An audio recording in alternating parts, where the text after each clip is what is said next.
I have with me Mr. Sanjeev Srivastav and Major Shah this morning. Major Shah, let me begin with you. We've been discussing the Indo-Pacific Charter on NewsX. So once again, we're trying to revive momentum around the same. What is it that you feel needs to be the focus of the Quad Foreign Ministers meeting? Do we now need to take up the idea of having a fresh charter, new guiding principles for a new global order? A lot has happened in the past 2 decades itself. You know, we've seen a lot of advancement thanks to internet. We've seen advancement in science. We've seen advancement in space.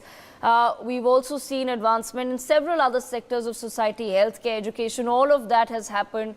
Then we've seen a global pandemic. We have at the same time now seen a war situation as well, something that nobody expected to happen in the 21st century, but it has happened. Given that we are now in this post-pandemic sort of, you know, I can't call it a post-war situation right now because the war is still going on, but hopefully soon it will be a post-war new global order. Do we now need to start pushing for certain new guiding principles for this era? Devika, absolutely. You brought out this in a very apt manner. I must compliment you on that. Secondly, yes, Devika, most certainly, you know, a change is always good, and new developments, we have to keep progressing, we have to keep moving forward. And now today, in fact, this meeting was started at 8 a.m. when the Quad members, it was to be chaired by our Foreign Minister, Mr. S. Shankar, and of course the US Secretary of State, Mr. Anthony Blinken, Japanese Foreign Minister Yoshimata Hayashi, and Australian Foreign Minister Penny Wong. I mean, when they sit together and when they will decide on the Indo-Pacific and the China's aggression, which China doesn't really, is incorrigible. It doesn't behave itself. So when they come out with a new charter, I'll give you a small example. On 8th April 2010, a New START treaty between US and Russia, which means limiting their nuclear weapons and reducing their nuclear arsenal and keeping a curb on that. When that could be done. Once again, the US has called out to Russia, for that matter, for keeping it limited, the nuclear arm, because there is a danger of Russia going nuclear.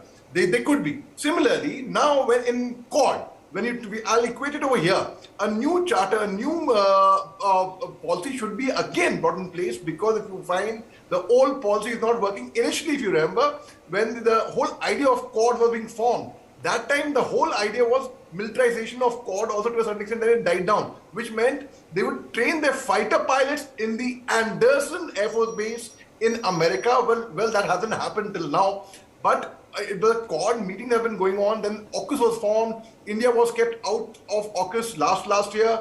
Well, a new charter was definitely, I would say, which would work, which could really actually bring results on ground. Because China, look what China did with the balloon in America just now, which they owned up, but they owned up saying it was a weather balloon, all bunker. And US, rightly so, over their airspace, they shot it down. So China is not just misbehaving in the Indo-Pacific. China has started its aggression towards the west, that is towards the other coast. So most certainly anything, in Hindi they say, Sam, Dam, Dan, Bhed, which means you have to leave no stone unturned. You have to ensure that, okay, there's no harm in a country becoming a superpower, there's just no harm. But then, as long as it's been ethical means, not with unethical means. Secondly, I would like to conclude by saying, Devika, if we express our plans, if I am a leader, I don't have to go around and making a big huggo about it, oh, I'm a leader, and, you know, follow me. No. I mean, my actions would speak and people would automatically follow me. But when Xi Jinping makes a big noise about it and already declares that by 2019, he declared that by 2015 they'll become a global superpower, the #1 superpower in the world. Now, obviously, people would not really be happy with it, and then nobody will like a bully. China always bullies, so most certainly a new policy with Quad, I think, would be a very welcome step, Devika.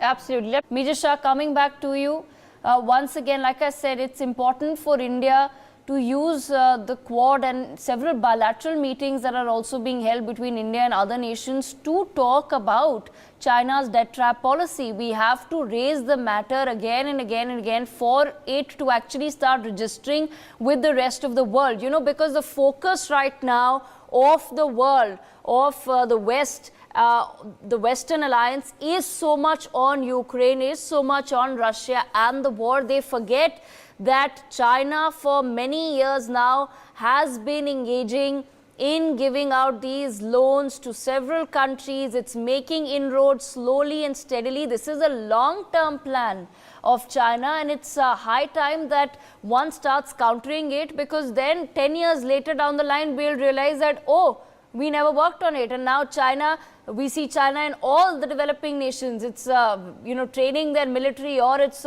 doing providing loans for some infrastructure project or other, and suddenly we'll see that China has managed to succeed in its plan. So we're allowing, the West is allowing, or is in fact forcing the world to focus on the Ukraine-Russia war. But what about China? What about what China is doing?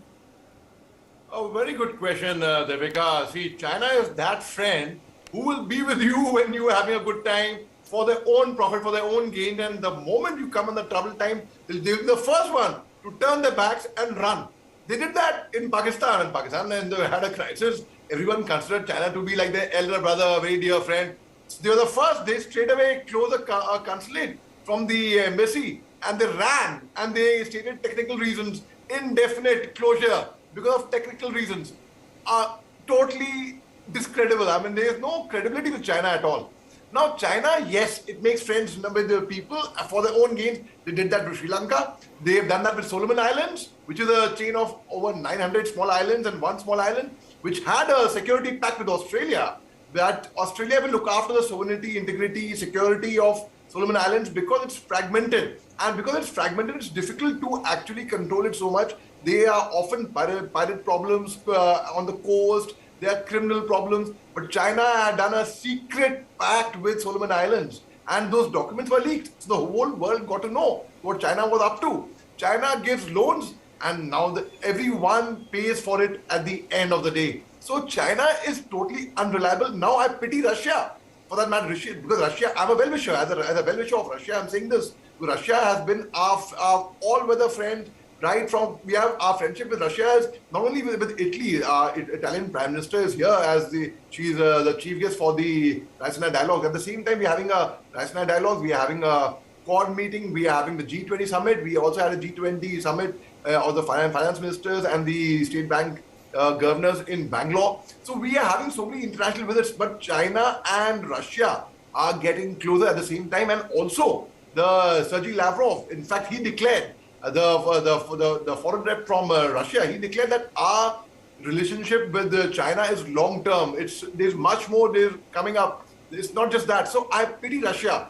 I hope they are not innocent and they are smart enough to analyze and see what China actually does. The most slimy government, I would say, is of Xi Jinping. The most slimy. They will attack you. In 1962, we saw my seniors who participated in the 1962 war, they tell us that they should come in large numbers in the Chini bye-bye. And Major Dhan Singh Thapa, a lot of Shaitan Singh Bhati, Paramveer Chakra, they were there, and they would actually fall for, they would trust them, but then they would stab them in the back. That's what China does. So now the very fact is, with the Quad coming in, yes, new policies have to come. There has to be solid aggression to stop China's aggression. Otherwise, this will just go on, Devika, and I pity the world. If China does, I'm giving a hypothetical situation over here. I hope that doesn't happen. But if China does become the number one superpower, the whole world is going to be suffering. We saw the practical example in the pandemic. The whole world was suffering. It was a biological warfare released on the world. In fact, the FBI director himself, 2 days back, he himself has said that I think that it has been leaked from a lab in Wuhan, from China. So that's what China does. That they'll stab you in the back. They will have sadistic pleasures. They will want. See, you cannot see. I'll just conclude by giving this analogy. If I'm competing with you, I cannot I can't beat you down by cheating and then become better than you. No, I have remained where I am, but I put you down. But on the contrary, I should compete with myself, right? I should make myself better. I should not care what my competitor is doing. I should focus on myself, on developing myself. But China would not do that. They would belittle everybody else. they would focus their energy. The way Pakistan is not concerned about what's happening inside their country, they're more concerned about what's happening in the neighbors' windows. Similarly, China is more concerned about who is going to overtake them rather than they focusing on their own selves. So most certainly, the only remedy would be we can expand the Quad. There's no harm. India is a very fine strategic partner in that. We can have new policies implemented, but the aggression, the land grabbing, the Islamic slicing, the unethical practices of China have to be stopped by all means at any cost, Devika. Okay, as well, Major Shah has elaborated on several points already.